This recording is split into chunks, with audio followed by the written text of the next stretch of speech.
Muy buenas y bienvenidos a otro capítulo de Conversaciones con Mario Alonso Puig. Mi nombre es Pedro Ibar y soy director del programa Emotion Me y CEO de proyectos como Diario Estoico y Programación Neuromotriz, ambos enfocados en el crecimiento personal y el proyecto relacionado con la salud.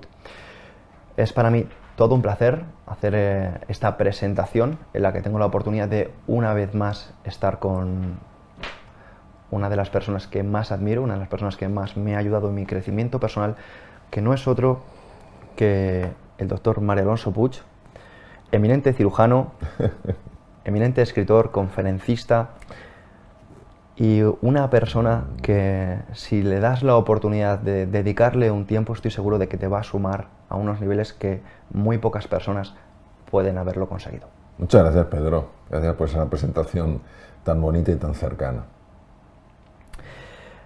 Quiero compartir a las personas que están aquí con nosotros que yo a ti voy a tomarme la libertad por favor, de esta cercanía que me has permitido en esta ocasión. Claro que sí, faltaría. De decir cómo llegué a ti, Mario, y tuve la oportunidad de, en una de esas ocasiones en las que concedes entrevistas a distintas personas, le concediste una entrevista a Jesús Sierra. Jesús Sierra te preguntó sobre los mecanismos fisiológicos del miedo, hablaste de la amígdala, hablaste de distintos temas y a partir de ahí mi mente empezó a percibir una realidad muy distinta a la que yo estaba acostumbrado. Empecé a conocerme a través de unos medios y unos caminos que antes nunca habían sido explorados en mi persona. Eso solo abrió la posibilidad de querer saber más sobre ti, querer saber más sobre tu trabajo, estudiar tanto tus conferencias como tus libros, libros que he leído y he releído y libros que me han inspirado, que me han hecho entenderme, comprenderme y transformarme. Entonces, creo que lo que tenemos preparado hoy puede ayudar mucho a las personas porque vamos a poner un poquito en perspectiva. Yo tuve la oportunidad de entrevistarte para mi programa Emotion Me, un programa que ya tiene varios millones de reproducciones entre los canales en los que está reproducido. Y trataste temas que si yo ya creía que tenía un cierto desarrollo personal y ciertos temas que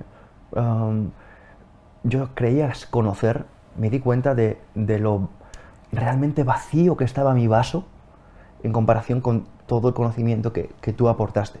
Temas que quiero destacar en el comienzo de este episodio, como por ejemplo, hablaste del poder que tenían las palabras y que no sencillamente eran términos vacíos. Hablaste de que las emociones no son reacciones y cosas que nos pasan, sino que son creaciones. Y hablaste de algo que personalmente cambió mi vida personal a nivel de las relaciones que he tenido, en el sentido de que amar no es conceder, sino que amar es transformar.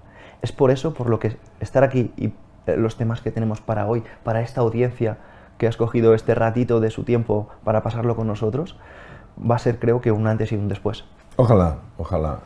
Muchas gracias, Pedro. La verdad es que si nosotros tuviéramos un conocimiento un poquito más profundo de ciertos temas vitales, tendríamos la capacidad real, no es una utopía, es una realidad, de distinguir una realidad que está oculta, que está velada. Hace muchos años, hablo de miles de años atrás, los hindús hablaban de Maya, para referirse al gran espejismo. Espejismo viene de la palabra, está conectado con la palabra espejo. Nosotros cuando nos miramos creemos que estamos viendo quiénes somos. No es así. Estamos viendo quienes creemos que somos y en base a eso actuamos. Cuando nosotros trascendemos, vamos más allá de este espejo, más allá de Maya, nos encontramos con una realidad que es realmente hermosa. Es la realidad que define nuestra esencia, nuestro verdadero ser, nuestra naturaleza. Entonces vivimos atrapados por ese espejismo. Cuando una persona es más consciente de su verdadera dimensión, de su excepcional grandeza, inevitablemente empieza a irradiar algo. Y ese irradiar produce un impacto a nivel muy profundo en otras personas que es la base de la transformación. Entonces, a mí cuando me preguntan cuál es la diferencia entre un cambio y una transformación, para mí una transformación es un cambio muy especial. ¿Por qué especial? Porque es un cambio radical. ¿Qué quiere decir radical? En la raíz. Si tú no llegas a la raíz, no puedes hacer una transformación.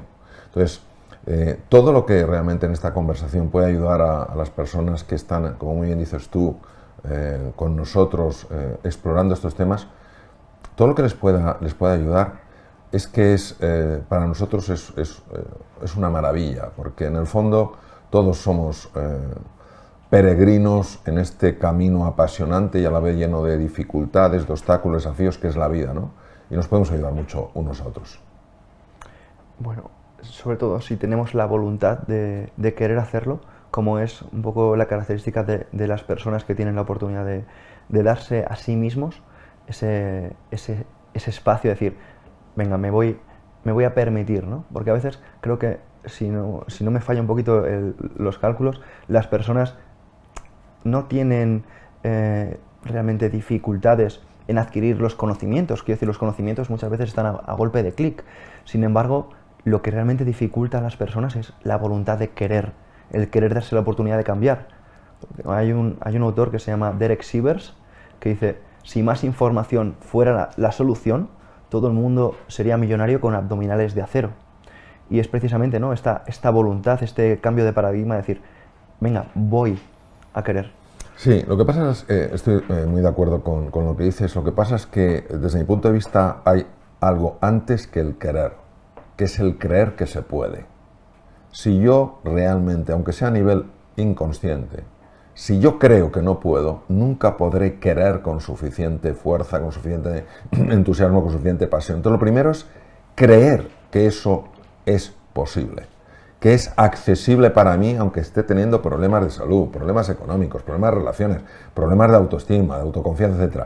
Si yo creo que es posible, entonces puedo querer que suceda. Muchas personas quieren algo, pero se están autosaboteando porque no creen que eso sea para ellos. A veces uno no es muy consciente y esto produce una enorme frustración, porque aparentemente quieren, pero a la vez están autosaboteándose, con lo cual nunca lo consiguen. Dicen, no, es que me falta voluntad, si no sé cuántos. Entonces, es muy fácil quedar atrapado en excusas y en justificaciones. Y la pregunta fundamental es, ¿qué necesitas creer que es posible en tu vida para realmente querer conseguir eso, acceder a eso? Eso es tremendo. Y no es casualidad que tengamos dos libros encima de esta mesa, porque precisamente el creer que algo se puede, encontrar la fuerza para hacernos esa pregunta, tiene mucho que ver con uno de los hemisferios del cerebro que posteriormente vamos a desarrollar en este capítulo de Conversaciones con Mario Alonso, porque a veces, digamos que olvidamos que nuestro cerebro también es un músculo, que no solo los músculos son los pectorales o los bíceps, sino que también esa parte de percibir la realidad de una forma distinta requiere entrenamiento. Sí, eso es así. Y de hecho, una de las cosas efectivamente que más desafía el paradigma viene del griego, forma de ver, el paradigma en el que nos tiene atrapados, que es Maya, es este espejismo, es pensar que el cerebro es estático.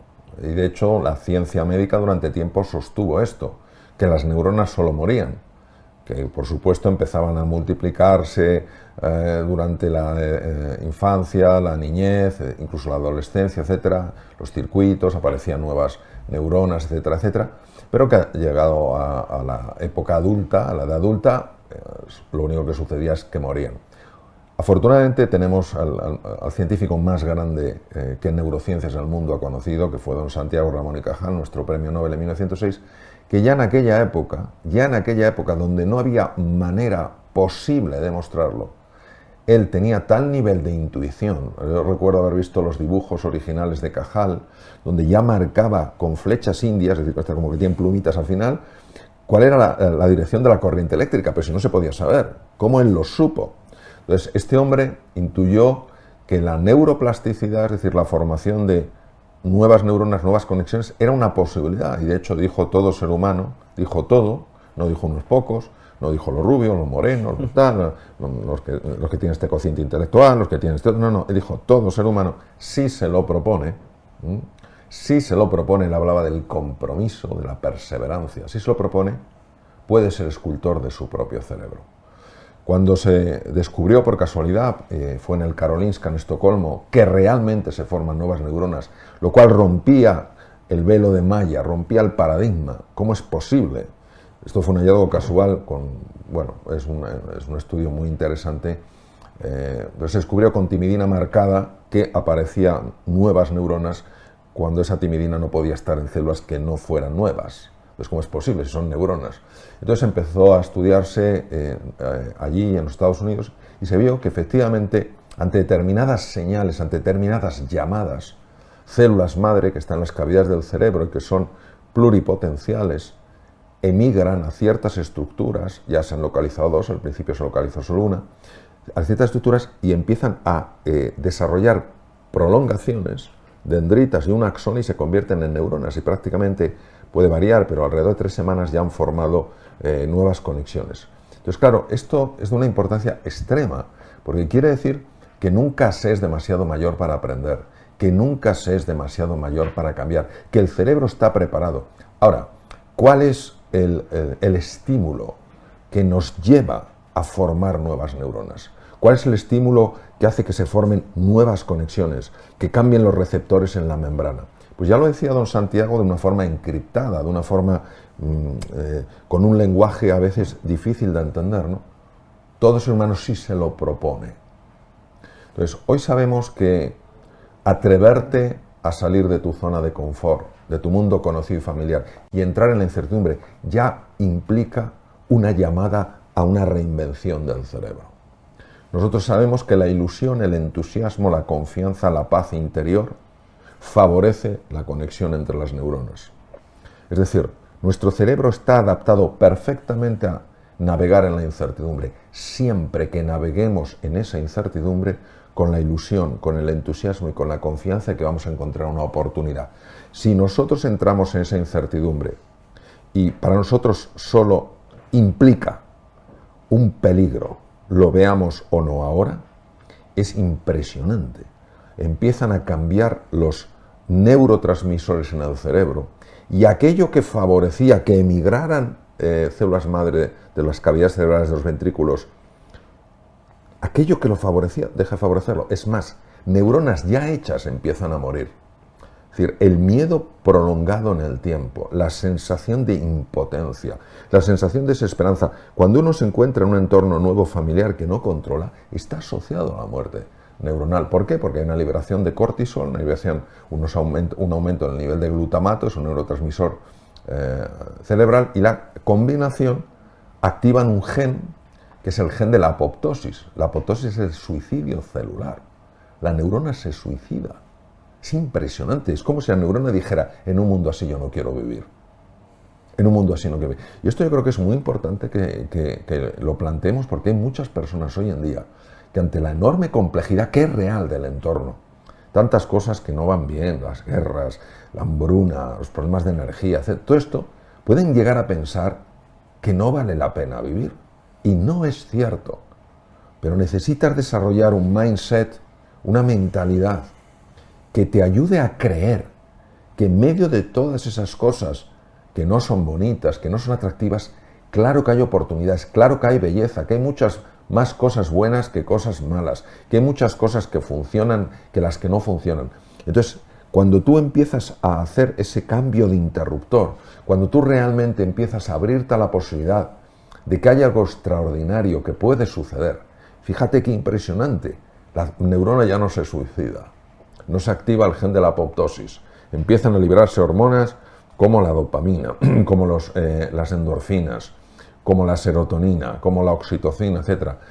Y por supuesto BDNF, que es un Brain Derived Neurotrophic Factor, que es un factor para que crezcan neuronas, IGF, factor proinsulínico, para favorecer también que el cerebro funcione bien, VEGF, factor de crecimiento endovascular, para que se formen nuevos vasos en el cerebro. Es decir, estamos reinventando nuestro cerebro precisamente para adaptarse a esa nueva situación. Y entonces claro que puedes ver la oportunidad. Por eso hay que tener mucho cuidado en no caer en esa posición de las circunstancias son lo único que cuentan.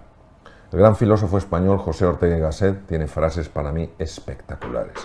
Yo soy yo y mis circunstancias. Él no dijo yo soy mis circunstancias. Porque si yo soy mis circunstancias, cuando las cosas me van bien, fantástico. Cuando me van mal, a depresión. Pero van a ir bien, es como una montaña rusa. ¿Quién quiere vivir así? Posiblemente pocas personas. Pero dijo, yo soy yo y mis circunstancias. Es decir, lo que yo haga, mi disposición a cómo vivo las circunstancias, claro que cuenta. Pero fíjate, él tampoco dijo yo soy yo, mis circunstancias no cuentan. Eso es propio de la arrogancia, de la soberbia. No, yo no tengo ningún problema, a mí ya me puede venir lo que sea, que voy a ir de cine. No, nosotros tenemos nuestra fragilidad y hay que abrazar esa fragilidad, no intentar esconderla o negarla, porque todos la tenemos, es algo que compartimos, ¿no? Entonces, yo creo sobre todo mandar un mensaje de ilusión y un mensaje de esperanza. Y eso, si pensamos que necesariamente nos tiene que venir de fuera claro que nos va a ayudar. Oye, si a mí en Navidades me toca la lotería, pues es una ayuda estupenda, claro que sí. Pero pensar que toda nuestra alegría, nuestro entusiasmo, nuestra confianza, nuestra paz interior va a depender del exterior es aceptar algo que no es real, que es que yo no soy libre para elegir cómo quiero relacionarme con eso que me pasa. Entonces, ojalá eso sea fundamentalmente uno de los mensajes, Pedro, que podamos dejar y que podamos nosotros también vivir. Sin ninguna duda. Quiero confesar una cosa que puede dar apoyo a todo lo que estás comentando. Es una vivencia personal. Y a diferencia de lo que muchas personas puedan creer, un poco por la capacidad que tengo de citar autores o a lo que me dedico y los proyectos que gestiono, yo nunca he sido un estudiante que ha destacado. De hecho, yo he sido el estudiante que estudiaba un montón para sacar 5 o 6 y... Bienvenido al club. Eso no me lo esperaba. Bienvenido al club. En el colegio yo igual, en la universidad no, pero en el colegio igual. Sí. Yo obtuve una matrícula de honor en todo el colegio. Lo obtuve con 9 años, pero nunca lo he olvidado, eso sí. En la universidad fue distinto, en la universidad sí que saqué buenas notas. Qué bueno, fascinante. Pues algo que a mí me cambió la vida para siempre fue precisamente lo que acabas de contar. El hecho de que había una posibilidad, lo que has comentado, ¿no? Creer que se puede, creer que existía esa neurogénesis.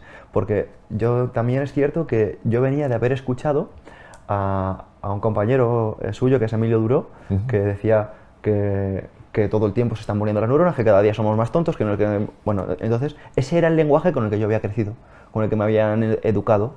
Entonces mi mensaje era cada día soy más tonto, cada día soy peor, cada día estoy peor, esto no tiene salida. Y ver la luz a través de ideas como esta me permitió pues darme la oportunidad. Y algo que quiero destacar para las personas que digan, ya, pero eso ¿cómo se hace? Pues a través de, por ejemplo, el ejercicio físico. Sí. La práctica del ejercicio físico se ha demostrado que aumenta la neurogénesis, que incluso cuando hacemos actividades que nos requieren, imagínate una coordinación, una lateralidad, sí.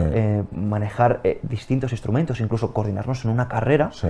Nos está obligando a que nuestras neuronas se reproduzcan, que trabajen mejor, que generen más sinapsis. Entonces, ¿cómo puedo empezar, no? Sí. Pues moviéndote. Sí, no, yo lo comparto. Emilio, yo no le conozco personalmente, pero tengo muy buenas referencias. Es una persona extraordinaria, un magnífico comunicador. En este punto, desde luego, la ciencia no le apoya para nada. O sea, realmente la ciencia, la neurociencia muestra justo lo contrario. Es decir, independientemente de lugares de nacimiento, edades, todo ser humano tiene la capacidad de reinventarse y de transformar su cerebro. Respecto al tema del ejercicio, vamos a ver. Los griegos, o sea, hace 2500 años algo sucede en el mundo. Por un lado tenemos la cultura griega, personas de la talla de Sócrates y Platón, verdaderos místicos, verdaderos sabios, personas que comprendieron la dimensión profunda de la realidad. Cuando Platón habla del mundo de las ideas, está hablando de algo que no es lo que nosotros conocemos como ideas. Yo tengo una idea de qué voy a comer hoy, qué voy a cenar hoy. No. Él habla de una realidad mucho más profunda, de algo mucho más sutil, de algo mucho más hondo. Él conectó con la dimensión del ser, la dimensión espiritual de la existencia. También, fíjate qué curioso, en China aparece una figura, Lao Tzu. Lao Tzu escribe un tratado que es una joya, el Tao Te Ching, y está hablando ya de esa dimensión sutil, donde el mundo invisible no es un mundo vacío, es un mundo lleno de sentido y lleno de posibilidades. Y en la India tenemos ni más ni menos que al príncipe Gautama Siddhartha, conocido como Sakyamuni Buda, que también entendió perfectamente cómo nuestra mente está atrapada en el velo de Maya y lo que hay que hacer para salir. ¿Por qué digo esto? Porque la filosofía griega ya decía en su época, mens sana in corpore sano. Es decir, ya conectaban la mente con el cuerpo. Ese saber, curiosamente, sí se ha mantenido en disciplinas, por ejemplo, como el yoga, el qigong, el tai chi chuan, es decir, donde se entiende perfectamente que ese movimiento del cuerpo no es simplemente un movimiento de los brazos, las piernas, lo que sea, es un movimiento interno que está teniendo un impacto en la forma de sentir, en la forma de percibir la realidad. Hoy, que afortunadamente la investigación ha tenido este punto de cordura y ha querido ver qué pasa realmente cuando una persona hace ejercicio físico, cuando una persona, como decías tú, Pedro, se estira, cuando utiliza movimientos que implique la utilización de los dos hemisferios, ha mostrado claramente que ese movimiento físico aparentemente baladí en relación con el cerebro produce automáticamente una respuesta en el cerebro. Ante eso, el cerebro empieza a liberar BDNF, factor derivado del cerebro. El BDNF empieza a llamar a las células madre, de venir aquí, transformaros en neuronas. Entonces esa célula que es redondita o alargada empieza a desarrollar impresionantes proyecciones. Le dice a las neuronas que ya están formadas crear nuevas conexiones, desarrollar nuevas espinas dendríticas. Por cierto, las espinas dendríticas las descubrió Ramón y Cajal, y hay una carta preciosa en el Colegio de Médicos, de puño y letra de Cajal, describiendo a Lorente Denot, que vivía, fue un discípulo suyo, que vivía entonces en el instituto en Nueva York, trabajaba en Rockefeller, el descubrimiento de estas espinas, que tiene una importancia extraordinaria, porque son puntos de entrada de información. Entonces, se produce BDNF, se produce factor proinsulínico. El factor proinsulínico IGF, que se desarrolla también con el ejercicio físico y se libera, es muy importante, parece ser, como uno de los factores que previene enfermedades neurodegenerativas, como puede ser el Alzheimer o el Parkinson. Pero luego, además, el ejercicio físico hace que se libere VEGF, factor de crecimiento endovascular. Lo que hace es que se empiecen a desarrollar nuevos vasos en el cerebro, de tal manera que es mucho más difícil tener un infarto cerebral. Todo el mundo ha oído hablar de los infartos de miocardio, pero los infartos cerebrales no son menos graves, de hecho son más urgentes llevarlos al hospital, porque es que el cerebro muere muy rápidamente sin oxígeno, ¿no? Solo en los Estados Unidos hay 800.000 accidentes cerebrovasculares al año. Entonces, imagínate lo importante que es el ejercicio físico en una sociedad que es tremendamente sedentaria. Dice, no, es que yo veo mucha gente haciendo deportes, y es que siempre son los mismos. Son los mismos. Y llama la atención porque los ves corriendo por delante, corriendo por detrás, pero son los mismos. O sea, hay un sedentarismo brutal. Y ese sedentarismo, las personas creen a lo mejor que, bueno, que solo te afecta un poco a la actividad muscular. Es que afecta a la actividad cerebral. O sea, que es así. Por supuesto. Y mira, algo que es súper importante es, vamos a darle un poquito de ejemplos a las personas. Las personas olvidan a veces que cuando están mucho tiempo en la mente, el cuerpo funciona mal. Y hay ejemplos que son muy gráficos, pero muy cotidianos sobre todo, de todo esto. Hay personas que tienen problemas sexuales, por ejemplo, y estas personas que tienen problemas sexuales no los tienen precisamente por algo que se escape a su voluntad. Lo tienen porque están en la mente. Cuando alguien se va a acostar con otra persona y está pensando, me va a gustar, le voy a gustar. Uy, seguro que está pensando que estoy gordo o gorda. Seguro que no le gusto. Seguro que su pareja le gusta más. Seguro que, o sea, perdón, su pareja le gusta más. Seguro que su otra pareja le gusta más. Y no está en el cuerpo, que es el momento presente. El cuerpo empieza a fallar, y por eso precisamente pues, están en los hombres ciertos problemas y en las mujeres otros. Y es una vez más por no estar en el cuerpo, por estar en la mente, por esa... Es muy interesante lo que dices, pero porque vamos a imaginar, de hecho ayer di un curso y hice este ejercicio y algo tan sencillo generó un impacto muy curioso. Una persona se había llevado un plátano y le dije, cómete el plátano, un trozo de plátano, mientras piensas. Entonces empezó a comerse el pedazo de plátano mientras pensaba. Digo, ¿qué tal está? Dice, bueno. Digo, ahora te vas a comer otro pedazo de tu plátano, pero ahora vas a estar solamente prestando atención a las sensaciones, a lo sensorial. Y es que le cambió la cara y dice, es que está muchísimo mejor. Eso es lo que pasa. La mente, nuestra mente, es una mente que tiene una serie de disfuncionalidades que es importante que reconozcamos. Y nos saca del presente. Y al sacarnos del presente, al sacarnos de las sensaciones, no nos deja conectar con lo que hay. Es decir, ese plátano tenía una posibilidad de sabor que el pensamiento inicialmente bloqueó. Entonces, solo cuando estaba ahí, verdaderamente pudo disfrutar. Para estar en el presente, tienes que estar conectado no con la mente, sino con los sentidos. Son los sentidos los que te conectan con el presente. Pero es muy curioso, porque nosotros tenemos la sensación de que los sentidos dan lo que dan. No es verdad. Los sentidos pueden dar mucho más de lo que dan, pero no pueden dar más de lo que dan si no estamos en el presente. Totalmente. Y me gustaría enlazarlo con la filosofía estoica y curiosamente con Epicteto, que decía, te conviertes en lo que prestas atención, porque, y es algo que no sé si podemos acatarlo, ¿no? o tratar de poder cogerlo en este capítulo, y es un poco la conexión con el alma, porque me parece que es realmente formidable para que tenga su propio espacio.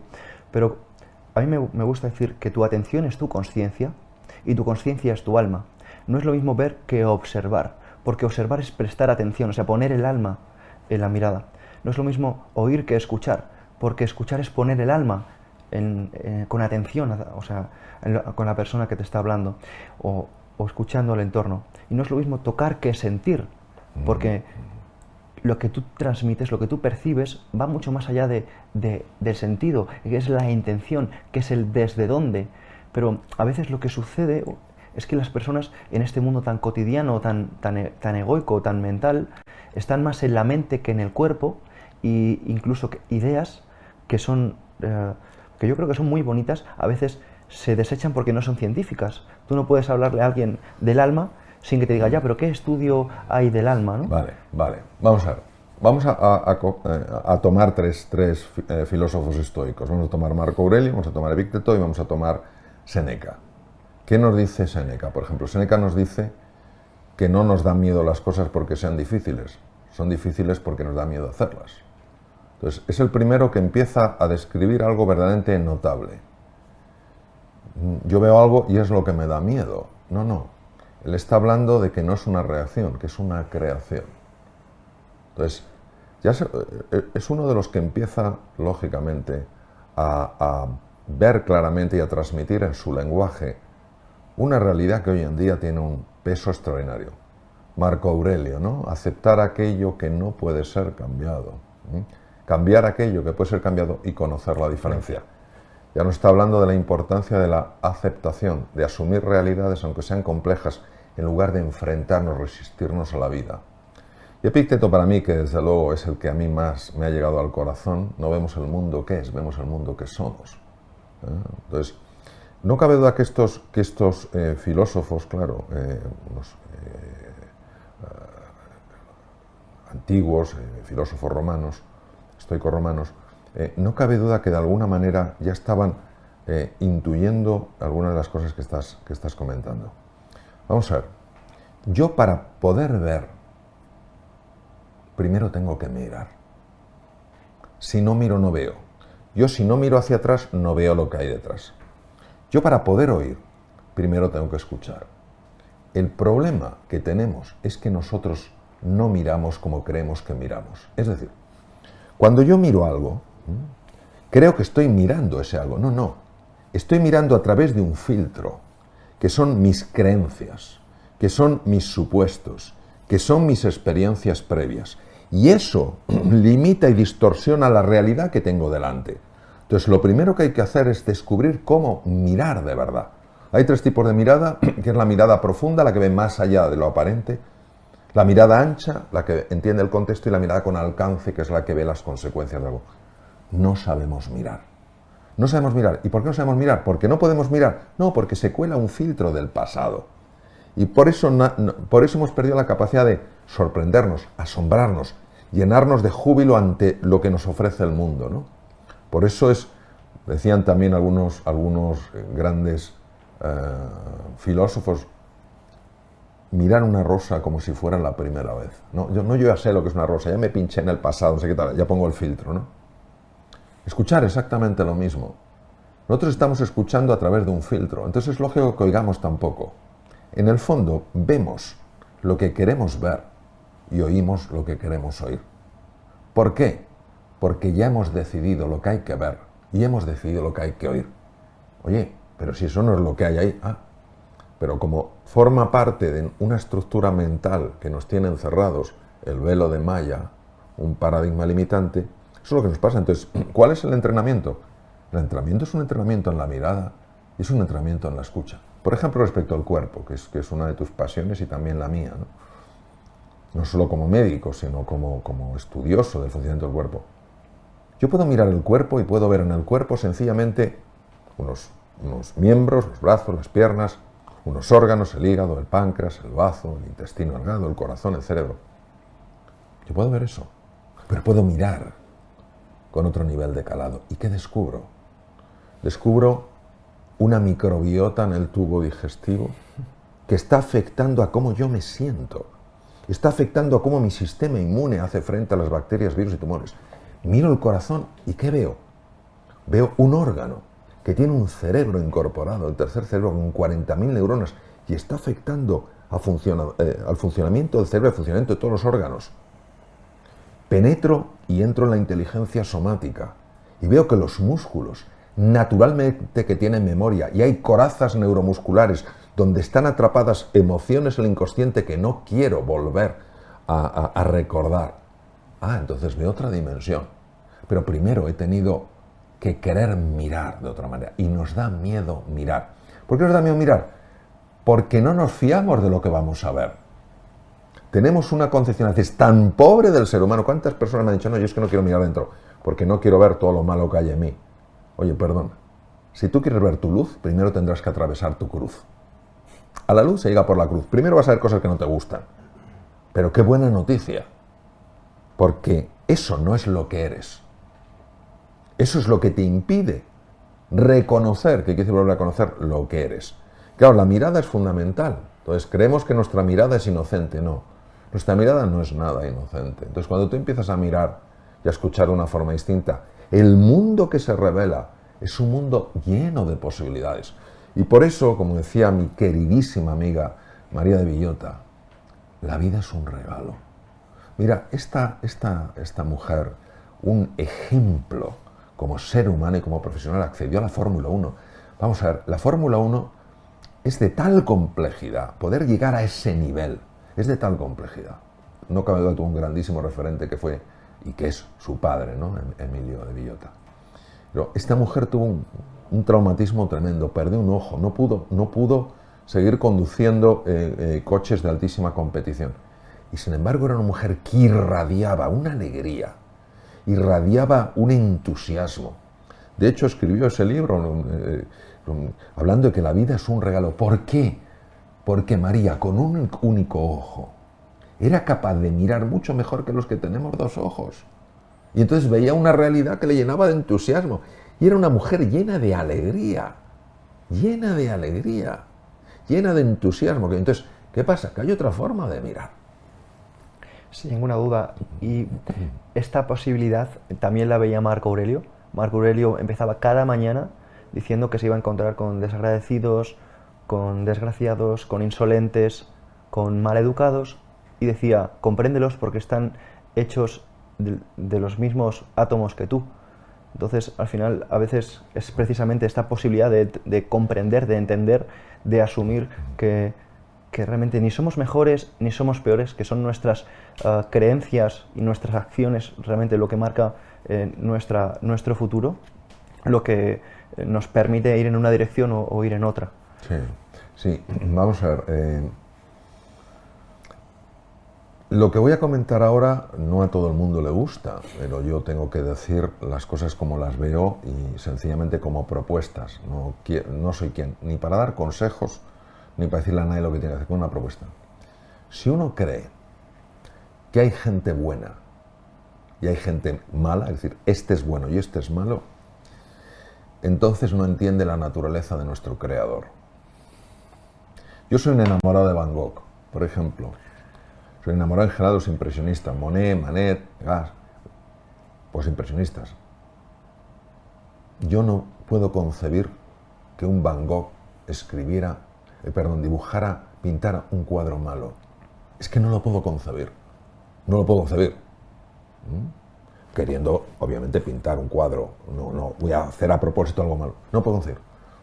Para mí, Dios, uno lo puede llamar vida, consciencia, amor, lo que quiera. No me importa lo que representa. El artista de los artistas, ¿cómo va a crear a alguien malo en su esencia? No puede salir de él, si de Van Gogh no puede salir un cuadro malo, de alguien que está a un nivel infinitamente superior a cualquiera de nosotros, infinitamente superior, no digo de la arrogancia y tal, sino con un nivel de comprensión, un nivel de amor que no lo podemos entender, ¿cómo va a crear a alguien malo? Ahora bien, no cabe duda de que vemos muchas cosas terribles. Gente que asesina, gente que descuartiza, entonces dices, ¿es malo? No. Mi forma de verlo, exclusivamente la mía. No hay gente buena o mala. Hay gente que está bien, hay gente que está mal y hay gente que está muy mal. No que son malos, que están muy mal. Y cuando una persona está muy mal, hace cosas muy malas, ¿esto por qué es importante? Para intentar, sin que tenga obviamente que dejar de haber unas consecuencias por el daño que se hace, las tiene que haber. Lo siento mucho, usted ha hecho esto tiene unas consecuencias. Sin esto, o sea, sin quitarle el sentido a esto, sí, un poco en la línea de Marco Aurelio. Si todos estamos hechos de la misma esencia, si todos somos hijos de quienes somos, tú no vas a ir a herirle, a dañarle. Intentarás que haya una corrección. Tiene que haber unas consecuencias por el daño. Esto es fundamental porque el ser no puede ser malo. No puede ser malo. No puede ser malo.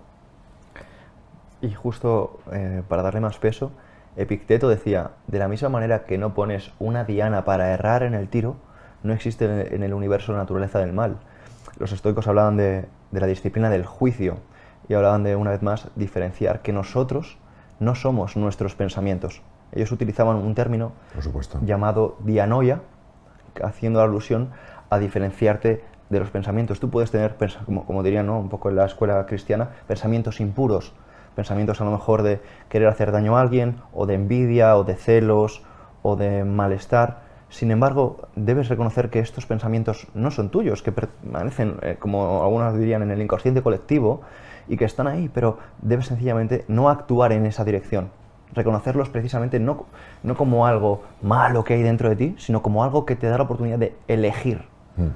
Vamos a utilizar una analogía que es pobre, pero que nos puede servir, que es que la mente, imaginemos que la mente fuera un ordenador. Quiero que nos imaginemos el ordenador más sofisticado del mundo mundial, un ordenador con programa que utilice tecnología cuántica. O sea, estamos hablando de algo ultra sofisticado, capaz de hacer cosas increíbles.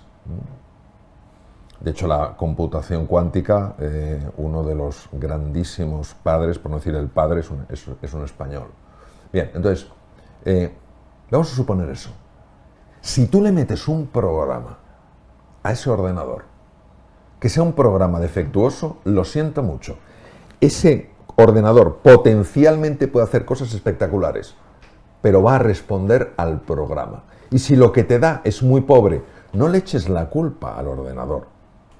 Ten en cuenta que el programa no se ha introducido. Entonces, el ser humano tiene cuando se habla del pecado, hay que entender, yo creo que se ha manejado horriblemente el tema del pecado, mi punto de vista. La palabra pecado viene del arameo, el lenguaje que hablaba Cristo.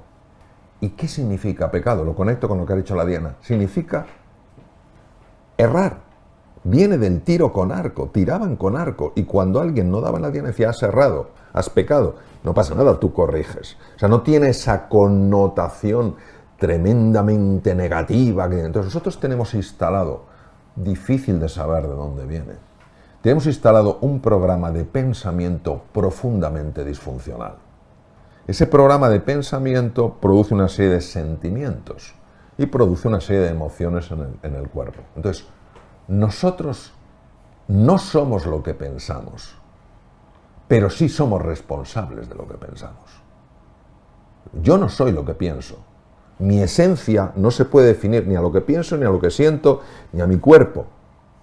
Pero de la misma manera que yo soy responsable del cuidado de mi cuerpo y no inflarme a azúcar o inflarme a grasas saturadas y tomar algo que sea saludable, y soy responsable, también soy responsable de mis pensamientos.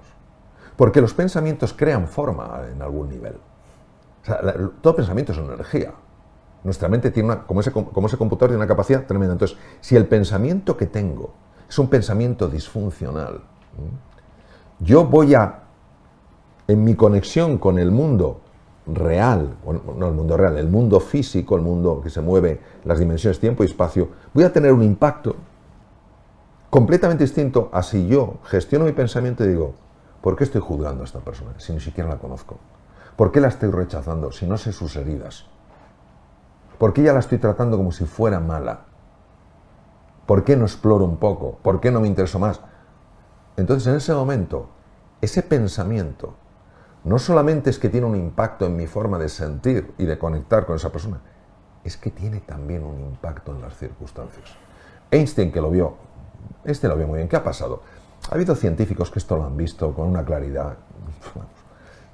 ¿Por qué no lo han dicho con la misma claridad? Lo han dicho con una enorme claridad, lo han tenido que decir un poquito encriptado, no sea que en su época alguien dijera, este se le ha ido la pinza. ¿Qué dijo Albert Einstein? La separación que vemos entre el mundo interior y el mundo exterior es una pura alucinación de la conciencia. Es decir, lo que yo pienso no se queda en una cosa que se la lleva al viento. No. Lo que yo pienso tiene un tipo de energía, un tipo de vibración. Y eso va a producir un tipo de efecto. Y si ya es un pensamiento colectivo, pues ya está. El propio Einstein decía que el problema del ser humano no está en la bomba atómica. Ahora que nos preocupan obviamente tanto, siempre nos han preocupado, pero quizá más ahora el tema de las guerras y todo el tema nuclear. El problema del ser humano está en su corazón. Por tanto, la solución también está ahí. Entonces, yo creo que sí somos responsables de lo que pensamos. Mario, ha llegado el momento de introducir, porque creo que esto nos ha servido de que las personas generen un poco de perspectiva de qué queríamos transmitir. Y creo que con la analogía que has utilizado de una computadora cuántica y un software, podemos introducir a lo que es Resetea tu mente. Sí, Resetea tu mente es un libro, es el último libro que escribí, es un libro para mí especialmente querido porque respondía a un desafío de enorme envergadura que era conectar el mundo más físico de la neurociencia con el mundo más metafísico, el mundo más espiritual, ¿no? Y hacerlo siguiendo al gran descubridor, el profesor Sperry, que ganó el Premio Nobel de Medicina en 1981, y a Michael Gazzaniga, que bueno, yo personalmente creo que les tenían que haber dado el premio a los dos. Él trabajaba con Sperry, bueno, a él no le galardonaron con el Premio Nobel, nadie le quita ser uno de los neurólogos más grandes que existe en el mundo. Entonces, ellos descubrieron que el cerebro humano, los dos hemisferios que tenemos, el izquierdo y el derecho, descubrieron que obviamente en cuanto a movimientos, pues el lado izquierdo mueve el lado derecho del cuerpo, el derecho el lado izquierdo del cuerpo, etc. Todas estas cosas pues más o menos hacen lo mismo, pero en lo que son funciones superiores del cerebro funcionan de una manera diferente. El izquierdo es un hemisferio hecho para la lógica, hecho para la utilización de instrumentos, para mover objetos, para catalogar, esto es un vaso de agua, esto tiene agua, para ir al conocimiento, yo sé lo que es el agua, yo sé lo que es un libro, yo sé... Para describir. Exacto, esta es la página 17, la otra sea la página 18, quiero llamar a mi amigo Pedro Ibar, este es el número, pum, pum, pum, hemisferio izquierdo. Quiero fabricar algo, quiero fabricar un mueble, quiero fabricar X, hemisferio izquierdo. Es el hemisferio de nuestra cultura. Es el que nos permite movernos bien en el mundo visible. Hablar un idioma. Hablar un idioma. Es el mundo de la materia, es el mundo de la forma, es el mundo de la línea del tiempo, pasado, presente, futuro, es la línea del espacio. Estamos aquí en un espacio y no estamos en otro. ¿Es importante eso? Sí. No cabe duda que es importante para moverse en este mundo material, espacial y temporal. Y por supuesto, como decías tú, en un mundo del lenguaje. El hemisferio izquierdo es el hemisferio del lenguaje. El otro hemisferio es el gran olvidado, el hemisferio derecho. Es la puerta al inconsciente, es la puerta al misterio, es la puerta al mundo sutil, es la puerta al mundo invisible, es la puerta a una conexión con el cuerpo radicalmente distinta. De hecho, el hemisferio izquierdo solo tiene contacto con lo que sucede en el hemicuerpo derecho, mientras que el hemisferio derecho tiene contacto con lo que sucede en el derecho y en el izquierdo, en los dos. Es el mundo mucho más conectado con las emociones. Es el mundo de la intuición, es el mundo del descubrimiento, es el mundo de la comprensión profunda, de la perspectiva, de la conexión entre las cosas, de la creatividad, cuya base es la imaginación. Ese es el mundo. ¿Qué ocurre? Que muchas de las cosas que el hemisferio izquierdo no quiere conocer, no quiere saber, no quiere aceptar, las larga al hemisferio derecho, como si fuera un basurero, y luego desconecta. ¿Qué ocurre? Que claro, están enfrentados. Nosotros cuando nacimos, cuando éramos pequeñitos, la conexión entre los dos hemisferios era una conexión, pero clarísima. Pero el elemento cultural, el tipo de cultura que tenemos, va separando los hemisferios. Y entonces el hemisferio derecho es el gran olvidado. Cuando precisamente es el hemisferio creado por la naturaleza para manejarnos en la incertidumbre. En la incertidumbre yo no conozco las cosas. Yo tengo que tener esa apertura a descubrir. Este es el que enjuicia, este es el que descubre. ¿Es que solo es importante este? No, son importantes los dos. Pero cuando los dos se conectan, imagínate el potencial que aflora, ¿no? Entonces, ese es el problema, que el programa mental que tenemos, esa programación de esa computación cuántica que serían los dos hemisferios, uno de los defectos o de los problemas que genera es que produce una lateralización hemisférica, es decir, divide a los dos hemisferios. Y este se convierte no solo en el predominante, sino además en el arrogante. Con lo cual muchas veces las intuiciones las despreciamos. Llegamos ya con ideas fijas, con juicios, incluso con prejuicios, y no con una mente exploradora, con una mente dispuesta a descubrir. Y se podría ver estos hemisferios como músculos. O sea, al final nosotros cuando nacemos, esos músculos están por igual, ¿no?, desarrollados.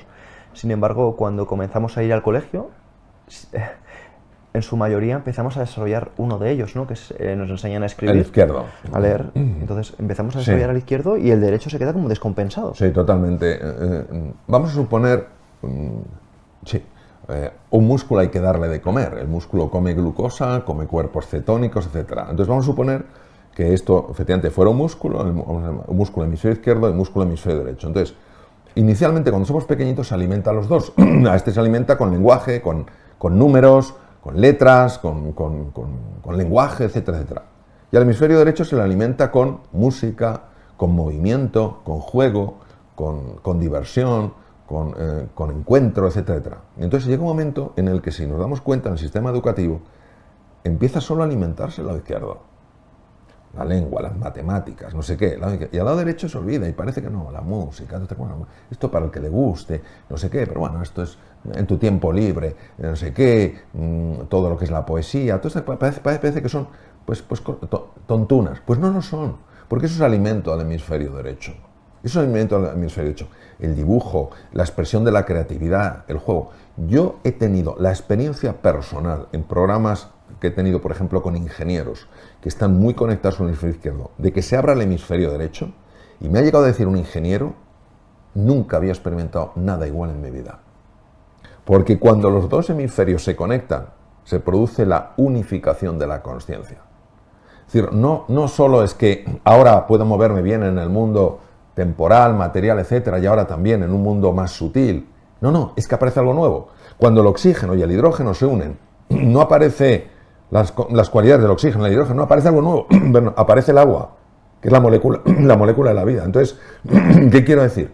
Que la unificación de la consciencia no es sencillamente, bueno, ahora tengo esto y también tengo esto.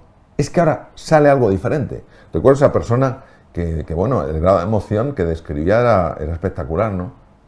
Había visto algo, vamos, me llegó a decir,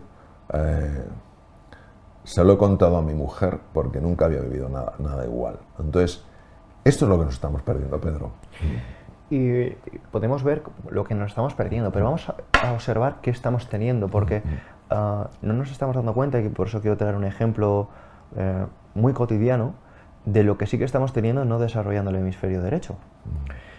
Hace poco estuve con la madre de un amigo y me contaba, es una persona además excelente, es profesora de universidad, es una persona que habla varios idiomas, es una persona muy preparada, y sin embargo es una persona que estaba muy triste, estaba muy infeliz porque sufría por el trato que tenían la pareja de uno de sus hijos, y luego por otro lado, curiosamente, la relación que tenía su pareja, su marido, con su madre, o sea, la relación que tenía y demás, ¿no?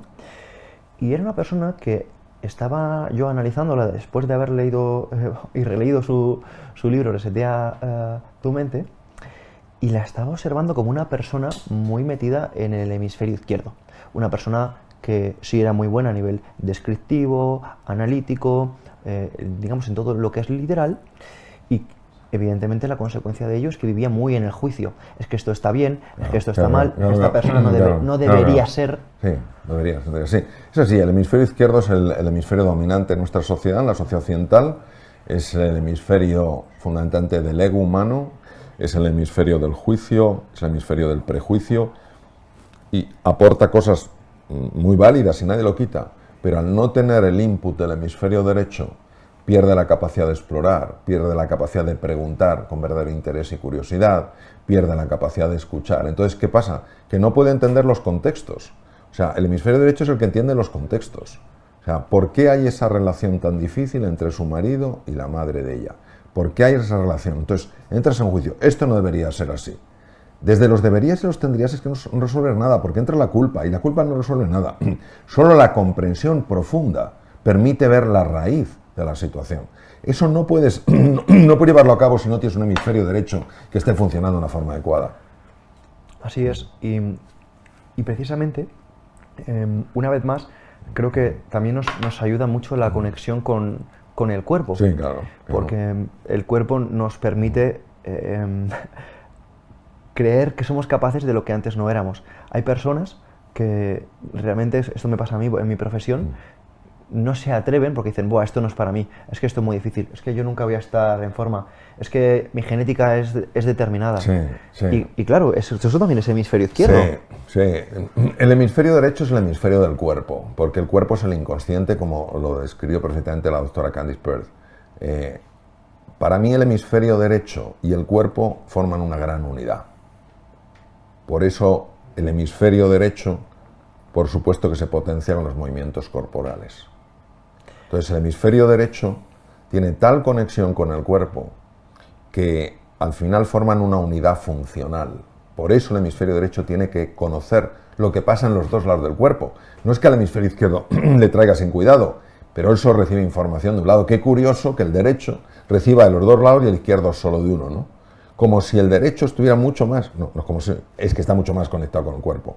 Entonces, El cuerpo y el hemisferio derecho son una unidad funcional porque el hemisferio derecho es la entrada al inconsciente. De hecho, en la meditación, en el mindfulness, por ejemplo, el mindfulness, ¿qué es lo que haces? En el mindfulness, fundamentalmente, lo que buscas no es parar los pensamientos que emergen de la mente izquierda. Simplemente dejas de prestarles atención. Dejas de prestarles atención. Es como si te sumergieras bajo el mar, las olas siguen estando, pero no te arrastran. Y entonces empiezas a conectar a través de tus sentidos con tu cuerpo, respiración, sensaciones del cuerpo, etc. Y aparentemente, con una mirada superficial, dirías, bueno, esto como mucho te puede producir una relajación. No es así.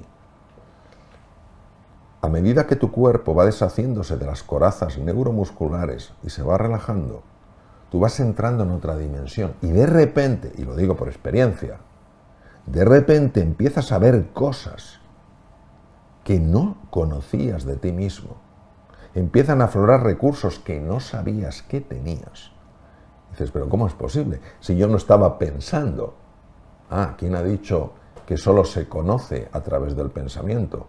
¿Quién ha dicho que no se puede conocer a través de la contemplación? ¿Quién ha dicho que el cuerpo no tenga información que en un estado de contemplación te la pueda mandar y tú veas lo que estaba oculto? No, eso es un juicio que hemos hecho desde la mirada superficial. La evidencia muestra que a través de la práctica, de la quietud, de la serenidad, de la contemplación, del mindfulness, del shamatha, de vipassana, de cualquier forma de quietud, tú puedes tener experiencias profundamente transformadoras. Volvemos al comienzo. ¿Transformadora por qué? Porque llegan a la raíz. Por eso resultan tan sorprendentes y por eso generan sorpresa, sobrecogimiento y gratitud. Sorpresa porque te vienen de forma inesperada. Sobrecogimiento porque lo que te viene no es baladí. Y gratitud porque agradeces infinitamente ver eso, porque al ver eso tú puedes tomar decisiones que nunca tomarías si no lo vieras. Por ejemplo, yo en una ocasión tuve una experiencia muy profunda y absolutamente hermosa de hasta qué punto el universo se ocupaba de mí. Y en ese momento que yo lo viví de una forma incuestionable, mi cuerpo también lo vivió y se produjo una relajación absolutamente alucinante. Parecía que mi cuerpo pesaba menos. La alegría que me invadió fue impresionante. Toda la angustia que tenía antes de que eso sucediera, antes de entrar en esa quietud, se desvaneció y se convirtió en entusiasmo y confianza. Y empezaron a pasarme un montón de cosas que uno puede decir que son casualidad, pero para mí, de casualidad, nada, sino enormes causalidades. Entonces, yo creo que nuestra sociedad, por supuesto que tiene que valorar el pensar. ¿Cómo no va a ser importante el pensar? Pero no considerar que solo se conoce a través del pensamiento, porque entonces lo fácil es caer en el juicio, dejar de observar, dejar de contemplar, dejar de intentar conectar. Entonces lo único que hacemos es ponemos una etiqueta y decimos, esto cabe en la etiqueta, esto puede caber en una etiqueta. Un ser humano no puede caber en ninguna etiqueta, aunque tenga el tamaño del planeta Tierra. Totalmente. Y algo que me gustaría darle peso, porque si no podríamos ver que el enfoque del libro está hecho para que las personas pues pinten mejor o creen más música o sean más deportistas, y para mí sería un enfoque muy simple y muy superficial de lo que realmente significa este libro. Vamos a ver, a mí me gustaría compartir que el hemisferio izquierdo es fantástico si a día de hoy queremos crear una televisión, una bombilla, queremos crear una conexión a internet, un teléfono móvil. Sin embargo, que exista un teléfono móvil, una conexión a internet, una bombilla, es precisamente porque habían personas que tenían la capacidad de creer que podía existir internet, que podía existir una bombilla o que podía existir un teléfono móvil. Entonces, a mí este libro me ha permitido, vale, Pedro Ibar, lo que tú sabes puede que esté bien, pero ¿te has fijado en la cantidad de cosas que no sabes que puede que existan? Entonces, creo que esto es una oportunidad de oro para que las personas se den la oportunidad de creer que se puede aquello que ni siquiera lo han visto hasta el día de hoy. Sí, tú fíjate, por ejemplo, a mí me gusta la música, ¿no? No sé muy poco, pero me gusta la música. Beethoven decía que la música le era revelada. Mozart jamás tachó ninguna de sus partituras, las salían completas. Entonces, es curioso cómo el propio Einstein elabora la relatividad con algo que no era la lógica matemática. De hecho, se enfadaba bastante cuando decían que era a través de la lógica. Decían, no, esto no tiene que ver con la lógica. Entonces, no cabe duda que para construirlo en el mundo físico, para construirlo en el mundo de la materia, en el mundo del tiempo y el espacio, no podríamos hacerlo sin el hemisferio izquierdo. Por eso, bienvenido y alabado al hemisferio izquierdo. Pero para concebir cosas nuevas, para imaginar nuevas posibilidades, para intuir nuevas oportunidades, necesitamos del hemisferio derecho. Entonces, ¿qué pasa? Que al final vamos a lo mismo. En esta vida lo más importante no es enfrentar a nadie contra nadie, no es ir contra nadie, es conectar a las personas, es favorecer el encuentro, es darse cuenta de que todo puede sumar, que no tendría por qué restar. ¿Qué ocurre? Que esa división que tenemos a nivel mental la trasladamos en el mundo exterior. Y al final nos parece que el mundo exterior está dividido y vemos el enfrentamiento que hay, pero previamente hay un enfrentamiento interior. Entonces yo creo que se trata sencillamente de respetar lo que hacen los otros hemisferios. Si en el fondo están deseando volver a ser amigos, si fueron muy amigos. Es como si tú, Pedro, tú y yo que somos amigos, alguien viniera y empezara a decirte, Mario, no te fíes un pelo de Mario, porque Mario, no sé qué tal cual. Y vas tú, y a base de oírlo y oírlo, lo que se repite una y otra vez, te lo crees. Y a mí, otro me dice, Pedro. Y al final resulta que tú y yo ni nos hablamos, pero sí anhelamos recuperar la amistad que teníamos. Pero es que lo más sorprendente es que lo que a ti te han contado de mí es falso, y lo que a mí me han contado de mí también es falso. Entonces, de una gran mentira, dividida en dos cosas, una mentira para ti y otra para mí, de una gran mentira ha salido un desencuentro que no está en conexión con la realidad. ¿Qué pasa? Que en el fondo tú y yo sí queremos volver a ser amigos. Entonces, ¿qué es lo que hay que hacer? Dejar de contarnos mentiras del otro. Por eso mucho ojo con toda aquella persona que lo que busca fundamentalmente es generar división y enfrentamiento. Lo que todos creo que necesitamos hacer es buscar puntos de encuentro. Porque tú puedes tener formas muy distintas de ver la realidad, Pedro.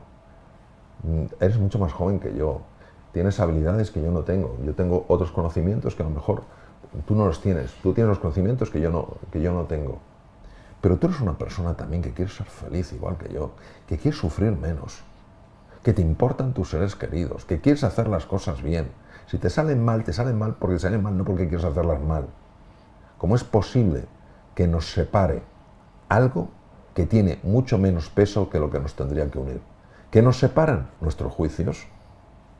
¿Qué nos separan? Nuestras creencias disfuncionales, nuestras etiquetas. ¿Qué nos une? Que compartimos la misma naturaleza. Los dos tenemos naturaleza humana. Sí, y por eso también quiero destacar que en el libro también haces una maravillosa distinción de las palabras, volviendo un poquito también al inicio, de sensaciones, sentimientos, emociones, y es precisamente estas etiquetas lo que a veces es esa limitación, y como por ejemplo tener esa posibilidad abierta al lenguaje es realmente lo que genera esas posibilidades entre personas también. Claro, eso es muy importante lo que dices por lo siguiente. El hemisferio izquierdo y el hemisferio derecho tienen este nivel de desconexión, pero no en todo. Vamos a suponer, ¿tú sabes la diferencia entre la cereza y la picota? Creo que sí, pero mejor que la explique. La picota no tiene rabito y la cereza tiene rabito y van dos, ¿vale? Entonces, por eso a veces cuando los niños pequeños se ponen las cerezas así como si fueran unos pendientes. No lo pueden hacer con una picota porque la picota no tiene rabito. Bien. Entonces, Hay una cereza, hablando metafóricamente, que está en el hemisferio izquierdo. Y hay otra cereza que está en el hemisferio derecho. Y están conectadas por el rabito. Bien. El hemisferio izquierdo de esta cereza es la cereza de las palabras. Y esta cereza es la cereza de los sentimientos, las imágenes y las emociones que están en el cuerpo. ¿Qué ocurre? Que una cereza mueve cosas en el hemisferio derecho.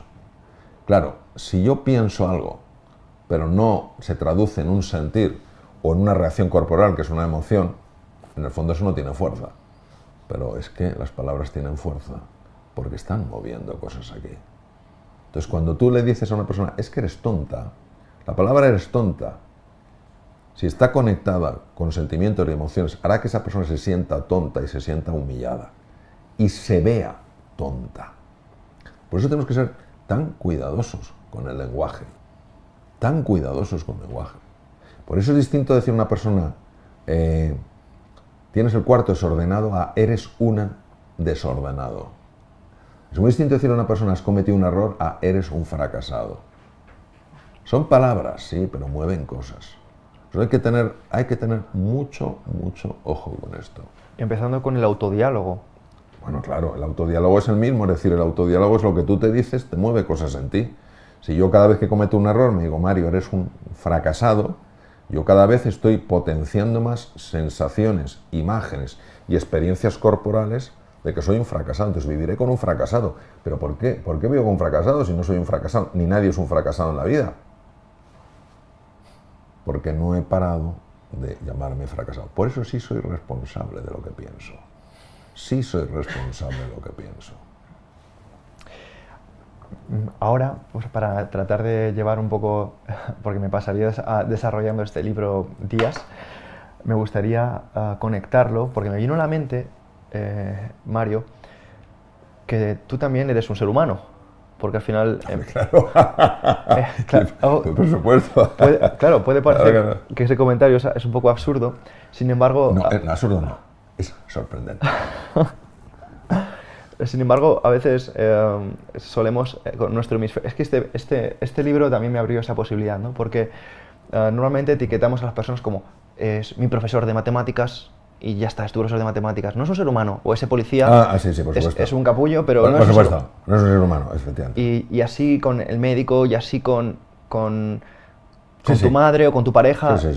Y a mí este libro me permitió, Mario, verte como algo más que Mario Alonso Puig, el conferencista, el escritor, el cirujano, ese ente que eres.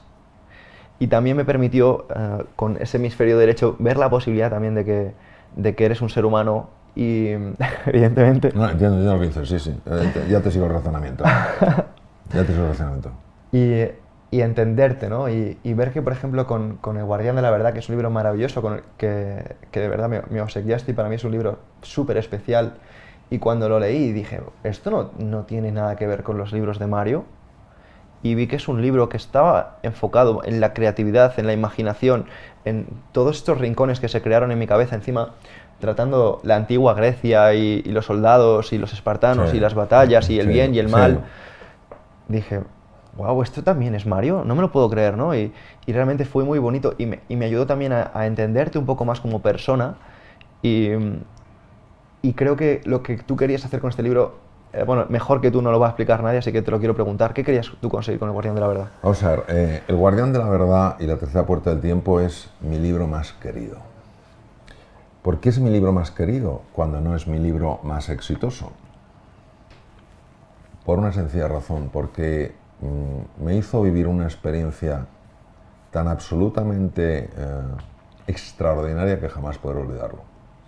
Yo contaba a mis hijos cuentos cuando eran pequeños, yo me los inventaba, pero ellos, por lo que fuera, les chiflaban. Y un día empezaron a grabármelos y dije, por Dios, no me grabéis esto, que esto es una especie como de... No, papá, es que no sé qué. Entonces siempre anhelé escribir un libro, una novela. Entonces, un buen día decidí que era el momento.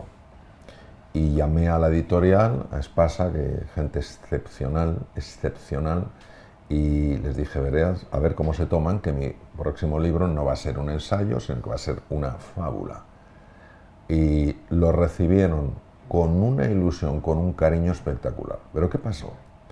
Que yo no conseguía, ¿qué quería transmitir? Yo quería transmitir en el libro la posibilidad de transformación, es decir, de cambio radical en una serie de seres humanos que estuvieran haciendo frente a desafíos imposibles de resolver. Imposibles, callejones sin salida, verdaderos muros. Y sabía, porque había leído a Jung y había leído a Campbell, Su camino del héroe, sabía que la mitología tiene una capacidad de producir un determinado impacto en el inconsciente. Como yo soy un enamorado de la filosofía griega, y de hecho hice un máster de 2 años estudiando filosofía, quería que, de alguna manera, conectar el mundo presente con el mundo antiguo, donde las figuras mitológicas tuvieran una capacidad de transformar de alguna manera todo el relato. Estuve bloqueado 6 meses porque quería resolverlo desde el punto del conocimiento que tengo de la mitología, del conocimiento de la filosofía, desde el conocimiento de la medicina. Y durante 6 meses estuve bloqueado, 6 meses que la editorial no me puso ninguna presión, lo cual les agradezco mucho. Pero un día se conectaron los 2 hemisferios. Y cuando se conectan los 2 hemisferios, ¿qué te produce? Primero, sorpresa. Segundo, sobrecogimiento. Y tercero, gratitud. Empezó a salirme el relato, pero es que además estaba leyendo una cosa, estaba leyendo un ensayo, no tenía nada que ver con esto, y de repente, como si alguien abre un grifo y empezó a salirme el relato, pero una cosa, yo nunca había visto nada igual. Me fui al ordenador, empecé a escribir, me salió el nombre de los protagonistas, me salió el problema que tenían, me salió las circunstancias, me salió 2. Y mientras yo lo escribía se me caían las lágrimas de la emoción que me estaba generando. Entonces, aquello era tan raro para mí, era tan absolutamente inusual, que le mandé los 2 capítulos a Ana Rosa Semprún, una persona absolutamente maravillosa, que entonces era la directora general de Espasa. Le digo, Ana Rosa, me ha salido esto, yo no sé si esto es una cosa rara, pero tú, que tienes una experiencia brutal, dime si voy por buen camino. Me escribió al día siguiente, porque eran 2 capítulos largos, y me dijo, maravilloso, siga adelante. El relato me salió de un tirón, lo escribí en 1 mes y medio. Es más, todo lo que yo viví en ese mes y medio, todo se iba incorporando al relato. Me invitaron a dar una conferencia para emprendedores en Menorca, y una persona me dijo, te vamos a una vuelta en un barco de vela y tal cual. Y yo pasaba por allí y lo iba ya incorporando en el relato, donde la isla donde vivía uno de los dioses. Y lo curioso es que, claro, había partido de un problema imposible de resolver, que yo no tenía ni idea de cómo resolverlo, porque era imposible para mí también. Y de una forma absolutamente sorprendente, al final del relato, se resuelven los 4 problemas de tal manera que cualquier persona que lo lea diría, efectivamente, es que esto es otra forma de ver la situación. Entonces, ¿qué sucede? Pues que hay una historia que está teniendo lugar en el presente, con estos 4 protagonistas, con un problema para ellos insoluble, y está sucediendo simultáneamente algo en el mundo griego, pero hace 2500 años. ¿Qué ocurre? Que en un momento determinado se conectan. ¿Por qué? Porque el hemisferio derecho no reconoce la línea del tiempo. El hemisferio derecho vive en un eterno presente.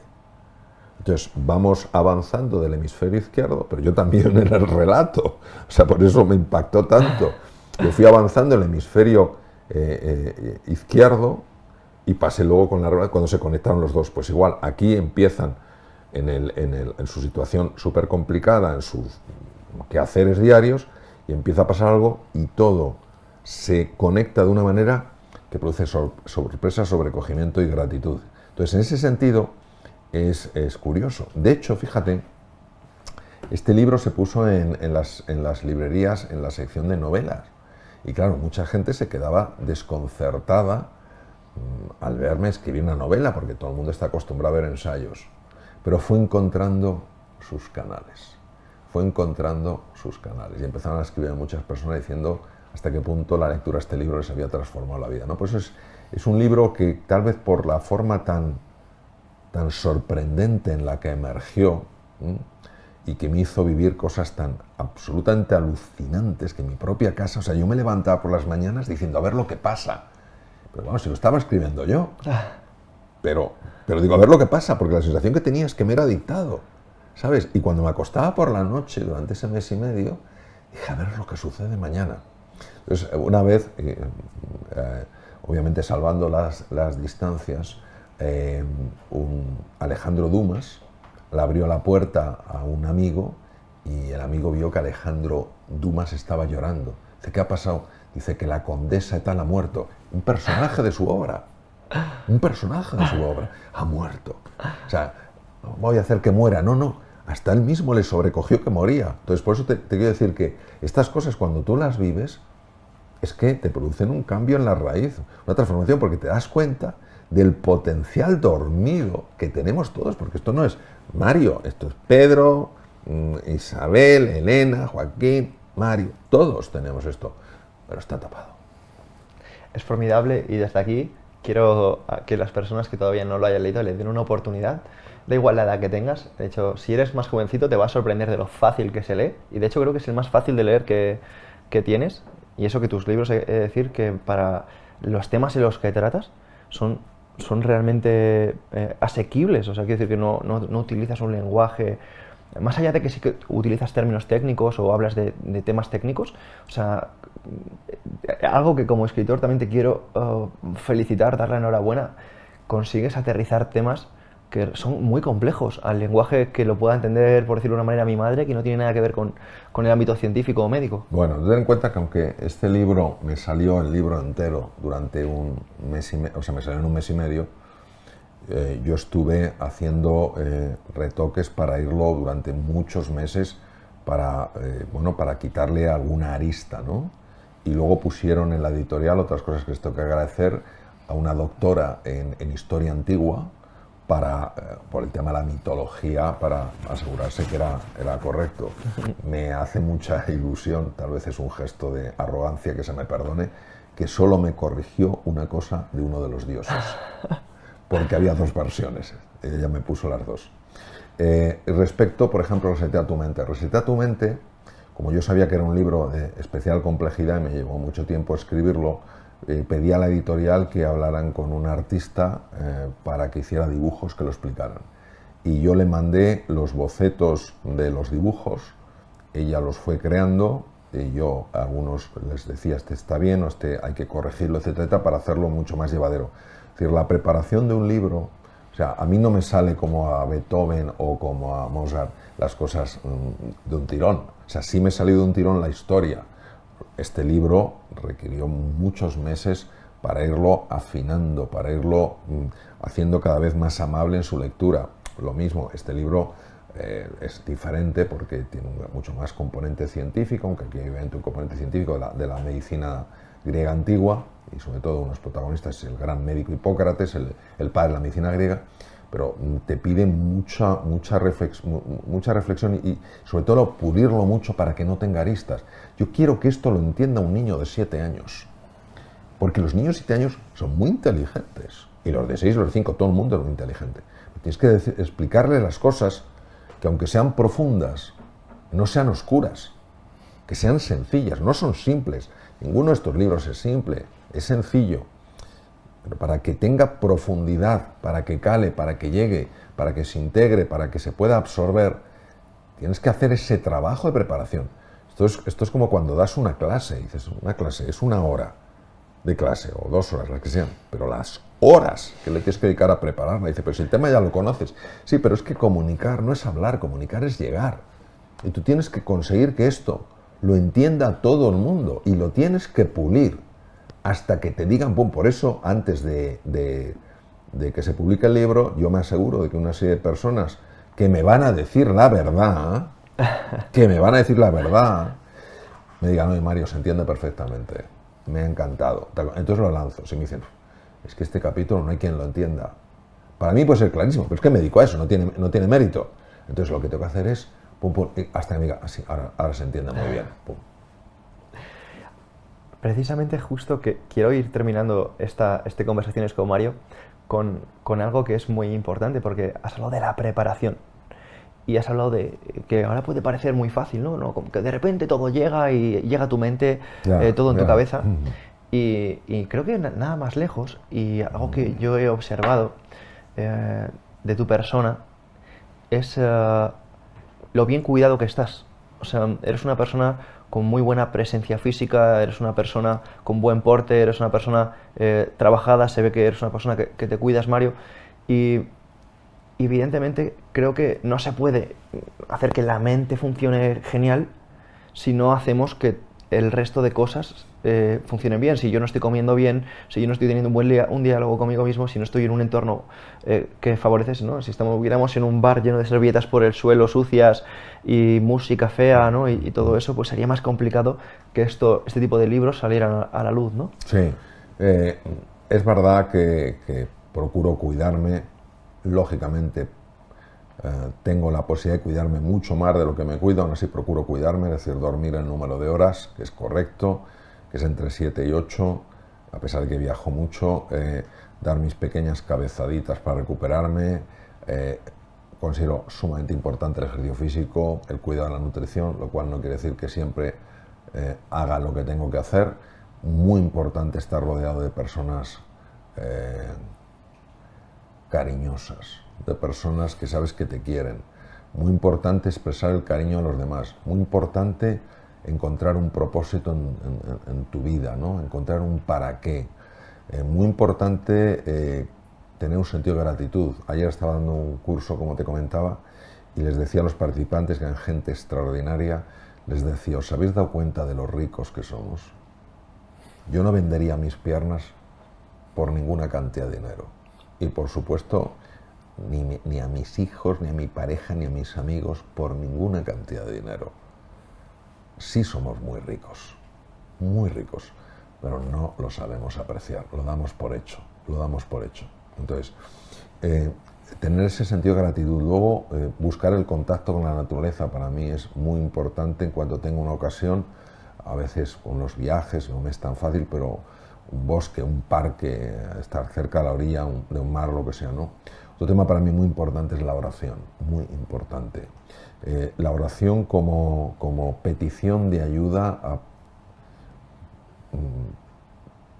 para mí, el único Dios que tiene sentido, que es un Dios absoluto amor y absoluta sabiduría, y que para nada le es indiferente mi vida y no le es indiferente la vida de nadie. Para mí también muy importante momentos de meditación, momentos de quietud.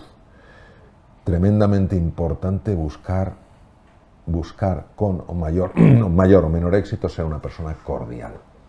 Es decir, cuando las personas estén conmigo tengan una sensación de cordialidad, no una sensación de ya este nos está juzgando. Tener, por ejemplo, soy un enamorado de la música y un enamorado de los libros. O sea, yo no podría, si me faltaran los libros, pues me tendría que adaptar. Pero me sería muy difícil vivir sin libros. Siempre viajo con 1 o 2 libros. Es imposible pillarme a mí sin al menos un libro. Es que no es posible. Es como si saliera de casa sin pantalones. No me ha sucedido nunca. Entonces, procurar tener ese sentido, esa curiosidad, ¿no? Entonces, todo eso me ayuda, ¿no? Todo eso me ayuda. Y se nota, y de hecho algo que siempre me ha encantado de ti, Mario, es que le has dado mucho peso a eso en tus conferencias, en tus libros. Creo que al final las personas olvidan que, que eso es muy importante, ¿no? Es como decía Confucio, si sabes lo que debes hacer y no lo haces, estás peor que antes. Y, Eso es, sí, sí. y precisamente es que es algo que dices una y otra, y no solo lo dices con palabras, lo dices con tu ejemplo, lo dices con tu postura, con el tono de tu voz, con tu forma de transmitir. Y me gustaría que le dieras un poquito de peso, una vez más, porque ya sería la millonésima, a las personas que estén en este episodio de Conversaciones con Mario, cómo afecta nuestra postura, nuestra respiración, Sí, sí. a nuestra relación con el entorno. Sí, claro, claro que sí. Entonces, vamos a ver. Nuestra postura corporal, está siendo leída por dos partes, al menos dos partes del cerebro, que se llama la ínsula de Ryle y el cíngulo anterior. Y la postura de nuestro cuerpo está impactando en estos mapas de los sentimientos de tal manera que estos mapas, favorecen que tenga unos sentimientos que sean acordes con la postura. Por eso, cuando una persona tiene los hombros caídos, la mirada gacha, el cuerpo arrugado, los sentimientos que acompañan son sentimientos de frustración, de impotencia, de tristeza, de desesperanza. Cuando una persona toma una postura épica, cuando una persona realmente el pecho expandido, hombros atrás, bien afianzado en la tierra, cabeza apuntando al cielo, esos mismos mapas de los sentimientos, el cíngulo anterior y la ínsula Ryle, lo están leyendo y generan estas emociones. Me sorprendió cuando no hace mucho en la Harvard Business School, porque es una escuela de business, psicólogos de la universidad, psicólogos de la escuela, empezaron a estudiar la postura y se quedaron sorprendidos al ver cómo producía fluctuaciones en hormonas, el cambio de postura, cómo dejar los hombros caídos, el cuerpo hundido, produce una liberación de cortisol. El cortisol es la hormona del miedo. Yo llevo años hablando del cortisol para prevenir, porque hay una enorme epidemia de cortisol en nuestra sociedad. Entonces, y cómo realmente cuando tú tomas esa postura épica, una postura mucho más de la persona que dice, yo puedo hacer frente a los desafíos, el cortisol empieza a bajar de una forma radical y empiezan a subir otras hormonas que están asociadas con la confianza, con enfocarte en las cosas. Entonces, la postura es sumamente importante y me gustaría contar, por ejemplo, un caso, sobre todo tú que trabajas también el tema de la postura, Pedro. Hubo un actor que se llamaba Alexander, un actor especializado en Shakespeare, y era un hombre muy conocido si no recuerdo mal, era de Nueva Zelanda. Pues un buen día se quedó sin voz. Hoy ando yo con un poco ronquera porque llevo unos días hablando sin parar, pero bueno, él se quedó sin voz. Imaginaos para un actor quedarse sin voz. Y fue a los otorrinos que le vieran y no veían la razón de la pérdida de voz. Y un día pasó delante de un espejo, lo que es cuando el hemisferio derecho ve cosas que el hemisferio izquierdo no entiende. Pasó al lado de un espejo y vio que lo que aparecía en el espejo, o sea, la postura era distinta de la sensación que él tenía. Él tenía sensación, imagínate que iba así, la sensación somática, propioceptiva, que iba así, y cuando vio el espejo estaba así, y se quedó tan alucinado que dijo, ¿tendrá esto que ver algo con mi voz? Y empezó a poner espejos por toda su casa. Cuando se lavaba los dientes, todo espejos. Y empezó a ajustar en el espejo la postura que él quería tener, que no era la que sentía que tenía. Bueno, no solo corrigió por completo la postura, sino que volvió a tener una voz mejor que la de antes. Y para que, esto es una tontería. Bueno, pues la Sociedad Médica de Inglaterra, que era de lo más puritano, le invitaron para explicarlo. Es el método Alexander. Pues para darle todavía más peso, nosotros desde la programación neuromotriz precisamente lo que hacemos es buscamos evidencia de todo tipo de esto. Y curiosamente Amy Cuddy, que también es profesora de Harvard... Sí, la que investigó esto, sí. Exactamente. Esta mujer lo que hace es explicar la posición de Wonder Woman y cómo, por ejemplo, esto baja nuestros niveles de cortisol, cómo nos ayuda a la autorregulación, a la homeostasis que de forma natural alcanza nuestro cuerpo cuando estamos presentes. Y algo que también se está llevando cada día más presente, y es algo que algunos se van a llevar las manos a la cabeza de lo básico que es la respiración. Bueno, es que me habías preguntado respiración. Vamos a ver. Nosotros tenemos 3 tipos de músculos en la respiración. El diafragma, los intercostales y los músculos del cuello. Es a veces muy triste, yo recuerdo en mi época clínica, cuando había personas con enfisema pulmonar, que no tienen prácticamente alvéolos, y tiraban de todos los músculos, incluso los del cuello, para poder tirar de los ápex pulmonares, ¿no? Entonces, es curioso que el único músculo que la literatura hindú conoce como músculo sagrado es el diafragma. Es la bóveda que separa el tórax del abdomen. Tiene un control somático directo, yo puedo moverlo, pero obviamente también un control inconsciente porque durante la noche yo no estoy pensando cómo respirar. Es fascinante porque la serenidad, la calma está asociada con el movimiento del diafragma. Mientras que cuando uno lo que está moviendo fundamentalmente son los intercostales, son los cuadros de ansiedad. Los cuadros de ansiedad se asocian a un bloqueo del diafragma y a una hiperactividad de los intercostales. Entonces, la musculatura no solamente en sí es que tiene un impacto, es que obviamente la respiración tiene cosas que incluso se nos escapan. Se habla de prana, como del fluido vital, neuma, hablaban los griegos, es decir, hay algo incluso que se nos escapa. Lo que no cabe duda, por experiencia personal, es que cuando tú en un momento determinado centras la atención en tu cuerpo, la sacas de la cabeza, no es que quieras parar los pensamientos, es que la sacas de la cabeza tu atención y la llevas al cuerpo y lo llevas a la respiración, empiezas a calmarte. Totalmente, y de hecho cada día se utiliza más en algo que es muy cotidiano, sobre todo las matronas y las personas que trabajan claro, por supuesto. En los partos, es la gestión de la respiración de estas personas. Claro que sí, claro que sí. Y otro tema que me gustaría es hablar de que esto no es algo consciente inconsciente, sino que es ambas. Es ambas, claro, ¿no? Nosotros, por ejemplo, en la programación neuromotriz, lo que tratamos de hacer para que las personas lo entiendan de una forma muy sencilla es que entiendan que todo lo que hacemos es entrenamiento.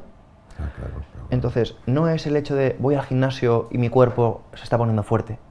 No, es que si alguien ha estado pendiente, por ejemplo, del vídeo, observará que la postura del doctor Mario Alonso Puig es impecable. Cualquiera que le vea en sus conferencias verá que su postura es impecable. Eso no significa que Mario esté así únicamente porque él haga ejercicio o porque él entrene, sino porque él ha llevado a su cerebro, a través de esa consciencia, a trabajar su postura, a ser consciente, como has hablado antes de Alexander, ¿no? De ese espejo, uy, qué postura tengo, ¿no?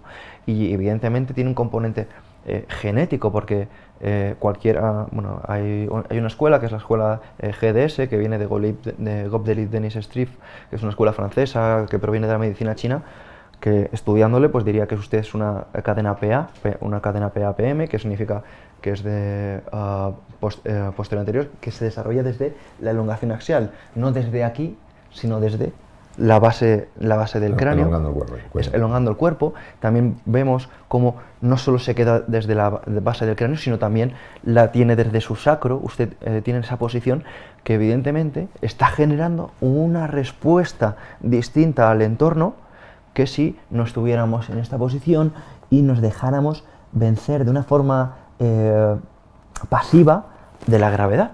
Sí, y me parece importantísimo lo que dice. Bueno, gracias por decir eso. Yo creo que has sido muy generoso en tu descripción de mi postura. Bueno, pero es cierto que yo constantemente estoy monitorizando mi postura, porque es lo importante que es. Pero fíjate, al monitorizar la postura ya no estás en la cabeza, ya estás en el presente. Sublime. Ya estás en el presente. Entonces, si estás en el presente, estás activando la red ejecutiva central del cerebro. ¿Qué te permite? Estar más sano, te permite captar mejor lo que te ofrece la realidad. Si estás ahí dando vueltas a la cabeza, entonces no estás monitorizando la postura. Entonces llega un momento, cuando yo empecé a hacerlo, pues claro, tienes que estar muy pendiente, ¿no? Pero llega un momento en que es muy automático y es muy agradable. Es tremendamente agradable porque te da es muy curioso, te da una sensación, ¿cómo te diría yo? Te da una sensación de confianza tremendamente útil en la vida. Te da una sensación de confianza. Creo que el cuerpo es el gran olvidado. Sí. Creo que el cuerpo es el gran olvidado. La cabeza se ha creído, nuestra forma de pensar, se ha creído que el cuerpo está para pasearla. El cuerpo es el gran olvidado. O sea, bueno, hay que hacer ejercicio para estar cachas, hay que hacer ejercicio para estar guapo, hay que hacer ejercicio para proteger el corazón. Hay que hacer ejercicio para estar bien, pero un bien en mayúsculas. No solo por tu corazón, que qué belleza el corazón. No solo por tu páncreas, qué belleza, porque favoreces el metabolismo y ayudas al páncreas para que le sea más fácil la regulación de la glucosa. No solo es bueno para el cerebro porque se forman nuevas conexiones, es que es bueno para estar bien. Un bien en mayúsculas, un bien a gusto en tu piel, a gusto con la vida. Y claro, hay que recuperar ese valor del cuerpo que para mí es el gran olvidado. O sea, le damos mucho peso a la cabeza, lo que piensa, lo que sabe este tío, no sé qué, tal cual. El resto parece que no cuenta, que sí cuenta, que cuenta mucho.